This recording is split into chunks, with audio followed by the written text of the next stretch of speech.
ઓમ શ્રી ગણેશાય નમઃ. જય શ્રી કૃષ્ણ મિત્રો. આજે આપણે અમાવસ માતાની વાર્તા સાંભળીશું. ખૂબ સરસ પવિત્ર આ વાર્તા છે, માટે મિત્રો પૂરા ધ્યાનથી સાંભળજો. એક ગામમાં એક સાસુ વહુ રહેતા હતા. એ બંને એકલા જ રહેતા હતા અને તેમનો છોકરો વિદેશમાં કમાવા માટે ગયો હતો. સાસુ વહુ બહુ સારી રીતે રહેતા હતા, મા દીકરીની જેમ. બંને એકબીજાની સારી સંભાળ રાખતા હતા.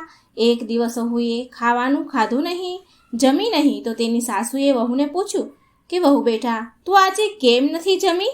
તો વહુ બોલી કે માં, આજે મારે 3 પનોતી અમાવસનું વ્રત છે, માટે હું નથી જમી. તો સાસુ બોલી, હે વહુ, આ વ્રત શું હોય? આ વ્રત કરવાથી શું ફળ મળે એ મને કહે. તો વહુ બોલી, સાસુમાં, 3 પનોતી અમાસનું વ્રત કરવાથી બહુ પુણ્ય મળે છે.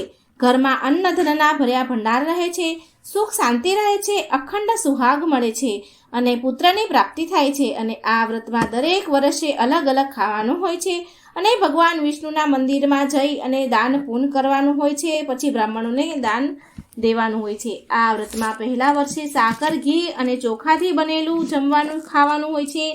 પહેલા વર્ષનું વ્રત પૂરું થાય પછી 1.25 કિલો ચોખા અને 1 વાટકી ઘી અને 1 વાટકી સાકરનું દાન આપવાનું હોય છે બ્રાહ્મણને અથવા મંદિરમાં. બીજા વર્ષે જવ, ઘી અને સાકરથી બનેલું જમવાનું ખાવાનું હોય છે અને બીજા વર્ષે વ્રત પૂરું થાય તો 1.25 કિલો જવ, 1 વાટકી ઘી અને 1 વાટકી સાકરનું દાન કોઈ મંદિરમાં ચડાવવું અથવા કોઈ બ્રાહ્મણને આપવું. ત્રીજા વર્ષે ગોળ, તેલ અને ઘીથી બનેલી વાનગી ખાવી જોઈએ. જ્યારે ત્રીજા વર્ષનું વ્રત પૂરું થાય તો 1/2 કિલો તેલ, ગોળ અને 1 વાટકી ઘી કોઈ મંદિરમાં આપવું અથવા કોઈ બ્રાહ્મણને દાન આપવું. આને તલ પનોતી અમાવસ પણ કહેવાય છે. પછી વહુ બોલી, જો આ વ્રતનું સંકલ્પ લીધું હોય તો આ વ્રત પૂરું કરવું ખૂબ જ જરૂરી છે. જો પૂરું ન કરી શકાય તો ઘરમાં ઝઘડા અને અશાંતિ આવે છે. ત્યારે સાસુમાં બોલે છે, મારી તો ઉંમર થઈ ગઈ છે વહુ બેટા, પણ તું આ વ્રત કર. અને વહુ આ વ્રતનું આરંભ કરે છે. પણ એક દિવસ વહુથી કોઈના કહેવાથી ઘઉંની બનેલી રોટલી ખવાઈ જાય છે. એણે ઘઉંની બનેલી રોટલી ખાઈ લીધી અને અમાવસ્યા માતા એનાથી નારાજ થઈ ગયા, ગુસ્સે થયા. જે સાસુ વહુ બહુ પ્રેમથી મા દીકરીની જેમ રહેતા હતા, હવે એ બંનેની અંદર ઝઘડા થવા લાગ્યા. આ જોઈને બધા ગામવાળા પણ હેરાન રહી ગયા, કારણ કે આજ સુધી સાસુ વહુ કોઈ દિવસ ઝઘડ્યા ન હતા. અને બંને ઝઘડ્યા તો બધા હેરાન રહી ગયા કે અરે આ શું થઈ રહ્યું છે. સાસુ તેની વહુને કહે છે, જ્યારથી તું મારા ઘરમાં આવી છો વહુ બનીને, ત્યારથી મારા ઘરની લક્ષ્મી ચાલી ગઈ છે. તું અમારા માટે શુભ નથી. ત્યારે વહુ બોલી કે માં, જો મારા આવવાથી તમારા ઘરની લક્ષ્મી ચાલી ગઈ છે તો મને ક્યાં મળશે લક્ષ્મીજી, એ મને કહો, હું લક્ષ્મીને લઈને આવીશ. ત્યારે સાસુમાં બોલ્યા કે તને લક્ષ્મી સમુદ્રની વચ્ચે મળશે, ભગવાન વિષ્ણુના પગ દબાવતા હશે. ત્યારે વહુ કહે છે કે વહુ કહીને ચાલી જાય છે કે જ્યાં સુધી હું લક્ષ્મીજીને લઈ ન આવું ત્યાં સુધી આ ઘરમાં હું પગ નહીં મૂકું. આટલું કહીને વહુ તો મા લક્ષ્મીની શોધમાં નીકળી પડી. ત્યારે તે રસ્તામાં ગઈ તો વચ્ચે એક ગાય માતા એને મળે છે. ગાય માતા વહુને કહે છે કે વહુ બેટા તું ક્યાં જા છો? વહુ બોલ્યા, ગાય માતા, મારા સાસુ મને કહે છે કે મારા આવવાથી ઘરમાં અન્ન ધનની કમી થઈ ગઈ છે અને એના ઘરની લક્ષ્મી ચાલી ગઈ છે, તો હું લક્ષ્મીજીને લેવા માટે જઈ રહી છું. ત્યારે ગાય માતા બોલ્યા, હે બેટા, જો તું જાય છે તો ભગવાનને મારા વિશે પણ પૂછજે. તો વહુ બોલી, ગાય માતા, હું તમારા વિશે શું પૂછું?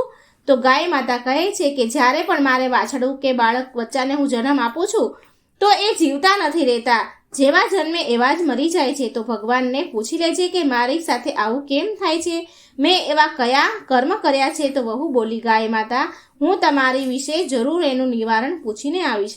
આમ કહી વહુ આગળ વધી. હવે આગળ જતા વહુને એક ઘોડી મળી, જેના ગળામાં ઘંટી બંધાયેલી હતી.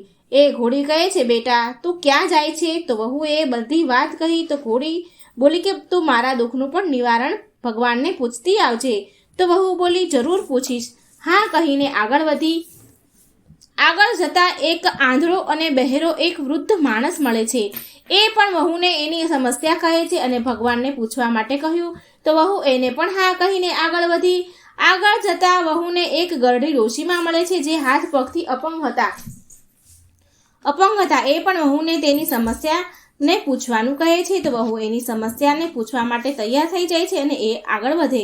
આગળ જતાં વહુ બહુ થાકી ગઈ તો એક આંબાના ઝાડ નીચે બેસી જાય છે. તો આંબાનું ઝાડ ખુશ થઈને વહુને કહે છે, બેટા તું ક્યાંથી આવી અને ક્યાં જઈ રહી છો?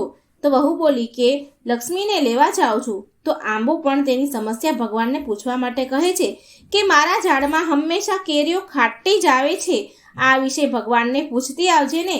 પછી વહુએ તેને પણ હા કહી અને પછી આગળ વધી. આગળ જતાં વહુને એક તળાવ મળ્યું અને એ વહુને કહે છે કે ભગવાનને પૂછજે કે મારા તળાવનું પાણી આટલું મેલું કેમ છે? કોઈ પણ આ પાણી પીતું નથી. ત્યારે વહુ બોલી, જરૂર પૂછીશ. અને આમ કહીને આગળ વધી. વહુ બહુ દિવસથી જંગલમાં ચાલતા ચાલતા થાકી જાય છે. તેને ભૂખ પણ લાગી હોય છે, પણ તેને ખાધું પીધું ન હતું માટે એ થાકી ગઈ હતી અને પછી એ જંગલમાં બેભાન થઈને પડી ગઈ. એ સમયે ભગવાન વિષ્ણુ અને માતા લક્ષ્મી ત્યાં વિચરણ કરી રહ્યા હતા. તો માતા લક્ષ્મી ભગવાન વિષ્ણુને કહે છે કે હે નાથ, આ તમારી બહુ મોટી ભક્ત છે, તમે આના દુઃખનું નિવારણ કરો.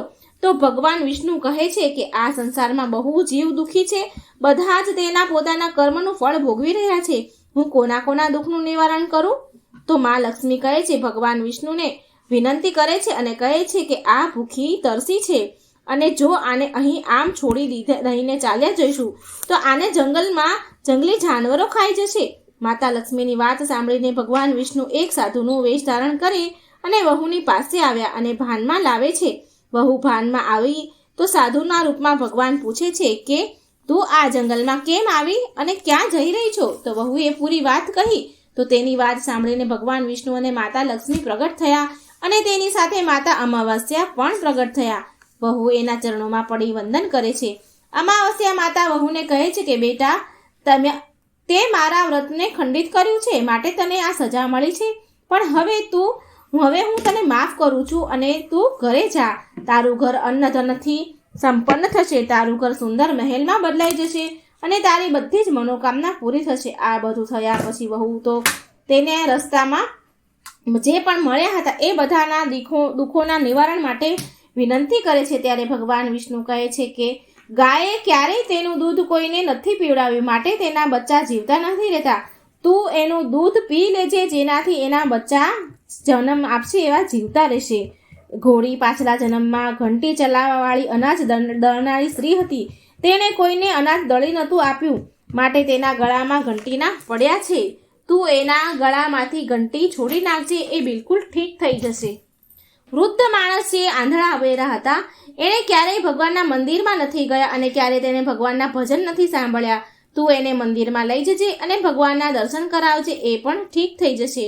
ગરડી ડોશી જે તને મળી હતી તેણે ક્યારેય તેની જુવાનીમાં દાન પૂર્ણ નથી કર્યા માટે તેને આ સજા મળી છે. તેના હાથે તું દાન કરાવજે, તેથી તે પણ સાજી થઈ જશે. તે આંબાનું ઝાડ જે કોઈને તેના ફળ નથી ખાવા દીધું માટે તેના બધી જ કેરીઓ ખાટી હોય છે. તું એ આંબાની કેરી ખાજે, પછી એ આંબા પર મીઠી કેરી આવશે. તળાવનું પાણી પાછલા જન્મમાં દેરાણી જેઠાણી હતા, એ હંમેશા ઝઘડતી રહેતી હતી માટે તેનું પાણી મેળું છે. તું એનું પાણી પીજે, તે તળાવ શુદ્ધ થઈ જશે. વહુએ ભગવાન વિષ્ણુ અને માતા લક્ષ્મી અને અમાવસ માતાને પ્રણામ કર્યા, આશીર્વાદ લીધા અને ઘરે જવા માટે નીકળી ગઈ. અને રસ્તામાં એને જે પણ મળ્યું હતું એ બધાની સમસ્યાનું નિવારણ કર્યું.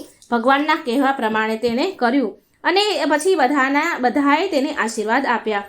ઘરે જતાં જ તેનું ઘર એક સુંદર મહેલમાં બદલાઈ ગયું અને ઘરમાં અન્ન ધનના ભંડાર ભરેલા હતા.